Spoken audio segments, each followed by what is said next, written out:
May 26 ഈസ്റ്ററിൻ്റെ 6-ാം ആഴ്ചയിലെ തിങ്കളാഴ്ച. യോഹന്നാൻ 15:26 മുതൽ 16:4 വരെ വാക്യങ്ങൾ. ഒരു അഭിഭാഷകൻ എന്ന് പറയുന്നത് നിയമ മേഖലയിലെ ഒരു പ്രൊഫഷണലാണ്. വ്യത്യസ്ത രാജ്യങ്ങളും നിയമവ്യവസ്ഥകളും ഈ പദം വ്യത്യസ്ത അർത്ഥങ്ങളിൽ ഉപയോഗിക്കുന്നു. ഇംഗ്ലീഷ് നിയമാധിഷ്ഠിത അധികാര പരിധികളിലെ വിശാലമായ അർത്ഥം ഒരു ബാരിസ്റ്റർ അല്ലെങ്കിൽ സോളിസിറ്റർ എന്നാകാം. അഡ്വക്കേറ്റ് എന്ന പദത്തിന് മറ്റൊരാളെ സഹായിക്കാൻ എന്ന ഒരു അർത്ഥം കൂടിയുണ്ട്. ഉദാഹരണത്തിന് ക്ഷമയോടെ വാദിക്കുക, അല്ലെങ്കിൽ തിരഞ്ഞെടുക്കപ്പെട്ട ഒരു രാഷ്ട്രീയക്കാരിൽ നിന്ന് പ്രതീക്ഷിക്കുന്ന പിന്തുണ.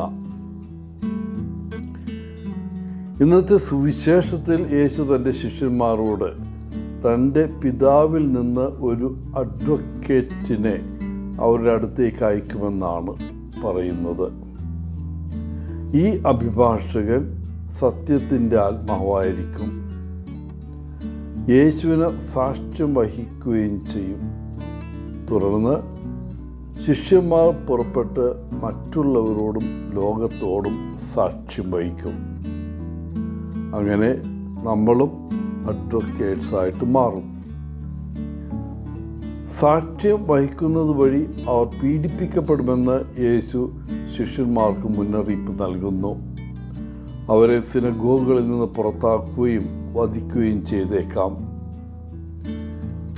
യേശുവിൻ്റെ ഈ വാക്കുകളോട് ശിഷ്യന്മാർ എങ്ങനെ പ്രതികരിച്ചുവെന്ന് നിങ്ങൾക്ക് സങ്കല്പിക്കാൻ കഴിയുമോ? അവർ ഭയപ്പെട്ടോ, അതോ അവർക്ക് ഒരു ആന്തരിക ശക്തി അനുഭവപ്പെട്ടോ?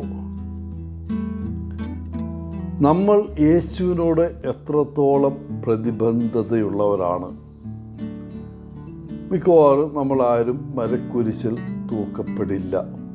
എന്നിരുന്നാലും യേശുവിൻ്റെ കാൽച്ചുവടുകൾ പിന്തുടരാൻ തീരുമാനിച്ചാൽ വിമർശനങ്ങൾ, വിധികൾ അല്ലെങ്കിൽ പലതരത്തിലുള്ള പീഡനങ്ങൾ നേരിടേണ്ടി വന്നേക്കാം.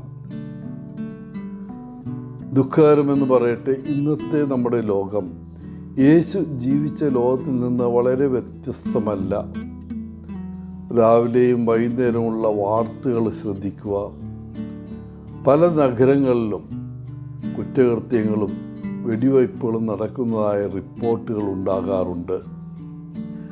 അതായത് ഈ വാർത്തകൾ സന്തോഷ വാർത്തകളല്ല.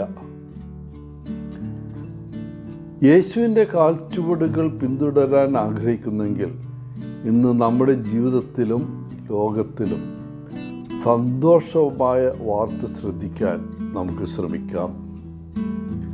ഒരുപക്ഷെ ആരുടെയെങ്കിലും ദിവസം പ്രകാശപൂരിതമാക്കിക്കൊണ്ട് നമുക്ക് ചില സന്തോഷ വാർത്തകൾ സൃഷ്ടിക്കാൻ കഴിയും. ആർക്കറിയാം, നമ്മുടെ വീടിനും പട്ടണത്തിനും ലോകത്തിനും സദ്വാർത്ത എത്തിക്കാൻ നമ്മൾ പരിശ്രമിക്കുകയാണെങ്കിൽ ഒരുപക്ഷെ ഈ രീതി വൈറൽ ആവുകയും ഒരു പകർത്തുവേദിയെപ്പോലെ എല്ലായിടത്തും അറിയുകയും ചെയ്യും. യേശു ഈ ലോകത്തിലേക്ക് സന്തോഷത്തിൻ്റെ വാർത്ത കൊണ്ടുവന്നു.